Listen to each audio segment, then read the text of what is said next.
Welcome to another episode of our Joy Corner, where our girl guide, Heather Boschke, gives us to us straight with some life hacks. Girl, nice to see you. Hello, hello. You look especially beautiful today. You always look beautiful, so I've got nothing to top that. It's the lighting. They spent a lot of time on it. What did we talk about last time? Oh, that's right. Take the compliment. Sorry. Thank you. Wait, did we also say not to apologize? You're killing me today. What have I learned in a whole year with you, girl? Okay, well, today you're going to teach me about meaningful connections. And oh, do I have a meaningful connection with you? But there's lots of people who really like to have lots of friends, but maybe no intimate connections. What's the difference? Yes. Okay, so the quality of our life is determined by the quality of our connections. We want to be, and we need to be, seen, heard, understood, and valued by the people around us. And close relationships, more than money, more than titles, more than things, is what keeps us happy throughout our lives. And the irony is that because of technology, we are connected more than ever in ways we've never been connected before, but we are desperately lonely in real life. And there are studies that back this up. Over half of Americans report feeling lonely and disconnected, and nearly half feel like their relationships aren't meaningful and that people don't really know them. It means we have 400 friends on Facebook, but no one to share a meal with and no one to have a real conversation with. And meaningful relationships are deeper than surface level. This is not just saying hi, how's it going? It's not liking a status on Facebook or Instagram. It's the relationships that we are making true deposits in. Deposits of your time, of your heart, of your care, of your effort. And you can't make withdrawals when you need something where you don't make deposits. And so having these truly meaningful two-way connections where other people really are giving us that foundation for belonging and connection and intimacy and love, which is the antidote to isolation and loneliness. So true. Preach. Why is this so difficult, though? Part of it is technology and our reliance on it. It can be so good because it keeps us connected across borders and states, and social media and texting and phone conversations. While they do connect us, they're putting a layer of separation. There's something physically separating us from people, which then can inhibit attachment and enforce these superficial boundaries. And there is science that proves when you're face to face with someone, things like making true eye contact, shaking someone's hand, giving them a high five, giving a hug. It increases your level of trust and it lowers your cortisol levels, which means lower stress. It also increases dopamine, which allows us to feel things like pleasure and satisfaction. Another hurdle is that we are not taking notice of who we're spending our time with. We may be spending half of our time with people that make us feel bad or anxious. In order to have healthy and meaningful connection, we have got to spend time with the people who bring out the best in us. And lastly, we may not even understand what meaningful connection is. So how can you tell if you have a connection with others?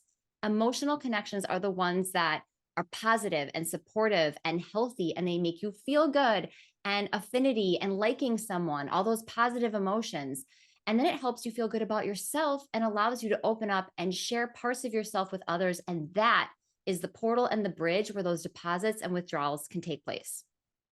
There's a lot there for sure that you're telling us. Are there ways to deepen these connections? There are, and I've got four for you. The first is you got to put yourself out there. So ask for the friend date. So in fact, after this, I am meeting for coffee my dental hygienist. So a few months ago, I'm in the dentist chair. She was new, cool chick.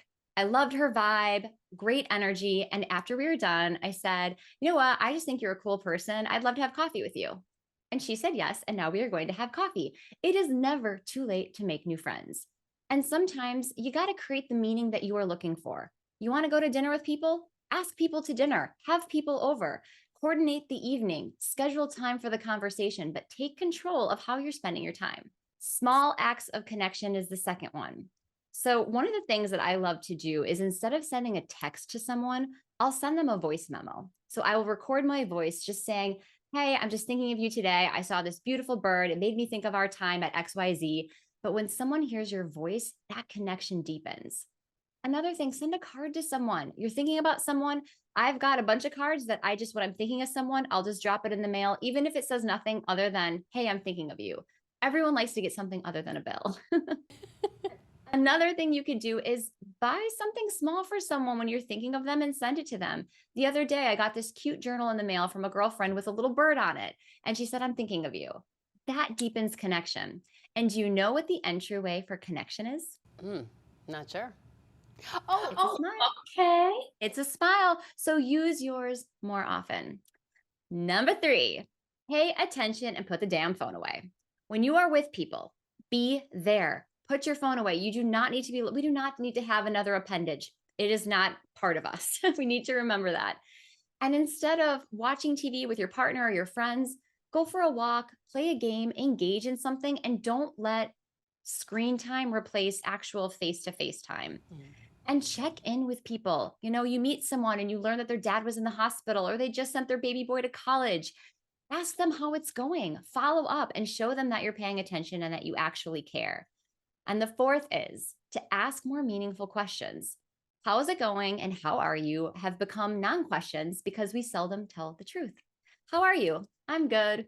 Rarely do we say, you know what? I feel like crap today and I just want to go back to bed. And so instead of defaulting to how are you or what do you do, what if we asked each other, what would you do if you won the lottery? Or what is your biggest fear or your most exciting dream? Or if you had any superpower, what would it be? Nicole, I actually want to know what yours is. Do you know what your superpower would be? Oh. Girl, I have no idea. Okay, so I'm giving you some more homework. Okay. All right.